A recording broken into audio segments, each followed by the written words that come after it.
Xullas bittasi assalomu alaykum, to'g'risi qilmoqchi edim deb yozib qoldilar. Keyin hovliga narxlarini, chingalari qanaqa bo'lishi hammasini tashib berdim. Keyin 38 mingga 400 bormi deb qolsa bo'ladimi?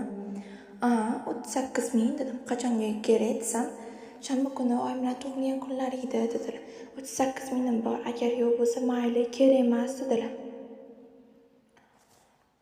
Bizda eng kichkinasi 2 kishilik 90 mingdan boshlanadi deb aytdim. Baribir pulim yetmas ekan dedilar. Oyingiz uchun bo'lsa 38 minglik qildirasizmi desam, nima qilay shu pulim bor, o'zim kichkinaman, yoniga narsa ham zakaz qilganman dedilar.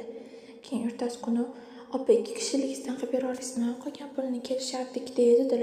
Hop, aplatda qilib tashlab qo'ysangiz dedim.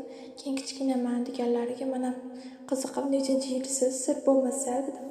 Nima sir dedilar. O'zim desam. Keyin ertasi kuni yana yozadi. Opa siz kursingiz bormi deb. Xudo xohlasa kursdan boshlanadi dedim. Necha pul dedilar. 500 ming 30 xil narsa desam, qimmat ekan lekin zo'r dedilar. Keyin to'satdan opa akamga bentolaringizni maqtab sotib bering deydilar. Jinnimsiz, men o'zimdan o'zim maqtab yozmayman akangizga dedim. Akangiz bo'lsa akangizdan oling yetmaganiga pulli dedim. Bentolaringizni tashlab bering, keyin yozarlar o'zlari deydi. Mana niklarini tashlab, yo'q men yozmayman lekin dedim, bo'pti dedilar. Keyin akasini o'zi yozdi. Singlim sizni kuzatarkan, shunga bentolaringiz necha pul deb yozibdi. Narxlarini tashlab bersam, o'zi qiladiganingiz bitta bento bo'lsa namuncha qimmat deb unga ketadi deb yozibdilar.